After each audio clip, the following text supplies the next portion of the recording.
जैसे कि सर आपने देश में भी सरकार बनवाया है और देश के विभिन्न राज्यों में भी आपके मतलब रणनीति के तहत सरकार बनी है। वो लोग क्या देश को नहीं दे पा रहे हैं, राज्य को नहीं दे पा रहे हैं, जो प्रशांत सर आप मतलब देश और राज्य को देना चाहते हैं, बिहार को देना चाहते नहीं देखिए, मैंने जो काम पहले किया है उस काम को 10 साल किया और भगवान की कृपा रही है, उसमें सफलता भी मिली है। लेकिन अभी जो मैं कर रहा हूँ उस काम को मैंने 2021 में छोड़ दिया। हैं? 2 जी, मई 2021 को छोड़ दिया और फिर साल भर 2 मई 2021 के बाद मैं साल भर तक अपने घर पे बैठ के मैंने वो समय लिया सोचने का, समझने का कि जीवन में आगे क्या करना है। और मैंने ये तय किया कि भाई अगर भगवान ने मुझे कुछ शक्ति बुद्धि दी है तो मुझे कुछ ऐसा प्रयास करना चाहिए जिससे देश के सबसे गरीब और पिछड़े राज्य बिहार में, जो कि मेरा अपना राज्य है, जी, जी। इसमें लोगों की जिंदगी सही मायनों में बदले। चुनाव लड़ना, चुनाव जीतना, ये काम तो मैंने 10 साल किया है, बहुत जी, बड़े जी। स्तर पर किया है। मेरी वो प्राथमिकता नहीं है। मेरी प्राथमिकता है बिहार में स्थिति को सुधारना। और मेरी जो अपनी समझ है कि ये स्थिति तभी सुधर सकती है जब समाज के लोग इस बात का को स्वीकार करें, इस बात के लिए तैयार हों कि उनको ये स्थिति बदलनी है और इसके लिए अपना कंधा लगाएं। कोई एक व्यक्ति, प्रशांत किशोर या फॉर दैट मैटर कोई भी व्यक्ति या कोई भी दल अकेला बिहार को सुधार नहीं सकता है। जो लोग भी ऐसा दावा करते हैं कि मैं बिहार को सुधार दूंगा, तो दो ही बात हो सकती है। या तो वो आदमी मूर्ख है, उसको समझ ही नहीं है कि समस्या कितनी बड़ी है, या फिर सिरे से वो सबको मूर्ख बना रहा है, जीतने के बाद उसको भी कुछ करना नहीं है। इसको सुधारने की जो काबिलियत है, जो क्षमता है, वो सिर्फ बिहार के लोगों को के पास है। 13 करोड़ लोगों का राज्य आज 60-65 साल से देश में पिछड़ता जा रहा है।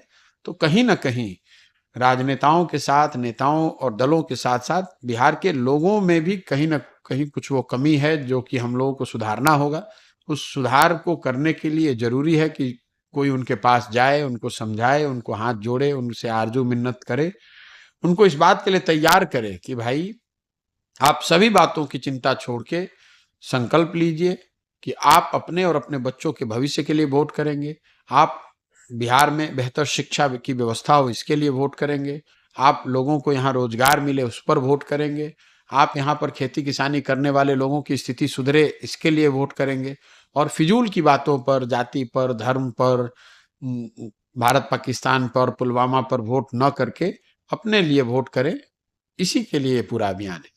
सर जैसे कि ये जो पदयात्रा है, जब आपने शुरुआत की थी तो मतलब अनुमानतः 3500 किलोमीटर का मतलब ये पदयात्रा आपने मतलब संकल्पित थे। लेकिन अभी 4 जिला ही पूरा करने में आपका 1500 किलोमीटर पूरा हो गया। पूरा बिहार भ्रमण करने में करीब 7000 से 8000 किलोमीटर तक आपको लग जाएगा। और इतनी मेहनत करने के बाद जैसे कि ये पदयात्रा का जो किलोमीटर जो है बढ़ते जा रहा है, क्या ये पदयात्रा मतलब बिहार से भी बढ़ के मतलब अन्य राज्यों में भी जा सकती है क्या? नहीं, बिल्कुल नहीं जा सकती है। बिल्कुल बिहार के लिए ही है। देखिए, मैंने आपको पहले कहा मेरे लिए कितना किलोमीटर है ये कुछ महत्व नहीं रखता है।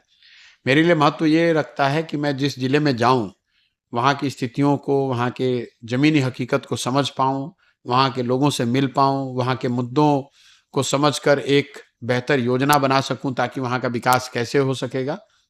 पदयात्रा का एक उद्देश्य है कि बिहार के हर पंचायत का आने वाले 10 साल के लिए विकास की योजना बनाई जाए। ये योजना बनाई जाए कि बिहार के हर पंचायत में बच्चों के पढ़ने के लिए व्यवस्था कैसे अच्छी बनाई जाएगी।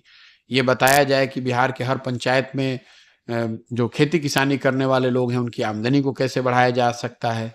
ये बताया जाए कि हर पंचायत में 500 से 1000 नए रोजगार के अवसर कैसे क्रिएट किए जाएं। तो इसको करने में समय लग सकता है। 5000 किलोमीटर चलना पड़े, 6000 किलोमीटर चलना पड़े, ये तो मैं अभी दावा नहीं कर सकता जी, हूँ, जी। बता नहीं सकता हूँ। शुरुआती अनुमान था कि 3500 किलोमीटर में कर सकते हैं, लेकिन जी, जैसा आप बता रहे हैं स्वाभाविक तौर पे 3500 में तो जी, नहीं हो जी। पाएगा। संभव नहीं है क्योंकि 1500 किलोमीटर तो अभी हो गया तो आपका। 500, लेकिन वो मेरे लिए महत्व का ही नहीं हो। 5000 किलोमीटर हो जाए, 6000 किलोमीटर हो जाए, मुझे इसको करना है ईमानदारी से, चाहे जितना समय लगे, जितना किलोमीटर चलना अच्छा पड़े। प्रशांत सर, आपने अपने जीवन काल में इतना तो संपत्ति मतलब आपने अचीव किया ही है, या फिर इतना तो अनुभव आपने इकट्ठा किया ही है कि मतलब आप अपने बिहार से बाहर भी, बिहार ही क्या मतलब आप अपने देश से बाहर की भी नागरिकता लेके आप अपना जीवन खूब बढ़िया से यापन कर सकते हैं। लेकिन इस बिहार के बदहाली के लिए आप इतना ज़्यादा कुछ सोच रहे हैं और लोगों को सोचने पे आप मजबूर कर रहे हैं। इसके पीछे का आपका मुख्य मकसद क्या है? कहीं आप दूसरा गांधी तो नहीं बनना चाहते हैं? नहीं, नहीं, अरे गांधी वगैरह तो बहुत बड़े, ये तो महामानव है। देखिए, मैं बिल्कुल साधारण परिवार का लड़का हूँ और मेरे दादा यहाँ पर मजदूर थे, बैलगाड़ी चलाते थे। जी, बहुत जी। मुसीबतों से उन लोगों ने हमारे पिताजी को पढ़ाया होगा, तो हमारे पिताजी डॉक्टर बने। हम लोग जी, यहीं सरकारी स्कूल से पढ़कर निकले। ये भगवान की कृपा है, माता-पिता का आशीर्वाद है, कुछ जीवन में हासिल कर लिया है। जी, जी। तो मेरा या मुझ जैसे हर उस व्यक्ति का जो इस मिट्टी से निकल के कुछ अपने जीवन में जिसने हासिल कर लिया है, उसका ये कर्तव्य बनता है कि इस राज्य को जो आज इस बदहाली में है, इस गरीबी, इस पिछड़ापन में पड़ा हुआ है, इसको सुधारने के लिए प्रयास करे। तो मैं कोई एहसान नहीं कर रहा हूँ, मैं ऐसा समझता हूँ कि इस मिट्टी का कर्ज है जो हर उस बच्चे के सर पे है जो यहाँ से यहाँ पैदा हुआ, यहाँ पला-बढ़ा और आगे अपने जीवन में कुछ अचीव कर लिया। ये हमारी ज़िम्मेवारी है कि हम आकर एक अपनी ओर से वो सब कुछ करें, वो सारा प्रयास करें, ईमानदारी से प्रयास करें ताकि इसको सुधारा जा सके।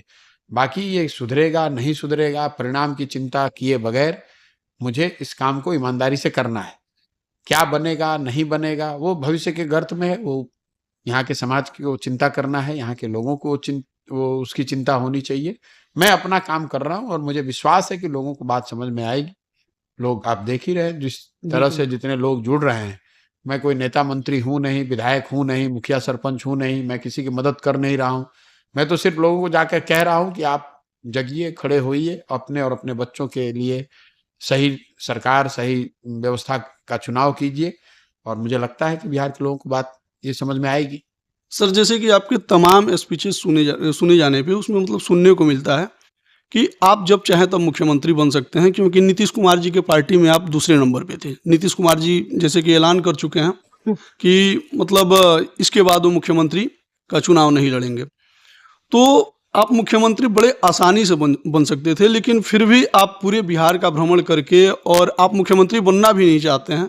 फिर क्या बनना चाहते हैं सर? नहीं, नहीं, देखिए बात सरकार में शामिल होना ये कोई बहुत बड़ी बात नहीं है। स्वाभाविक तौर पे 10 साल जो मैंने काम किया है, उसके आधार पर पार्लियामेंट में चले जाना या सरकार में बिहार में शामिल होना ये कोई बहुत बड़ी अचीवमेंट नहीं है। लेकिन उससे सुधरेगा क्या?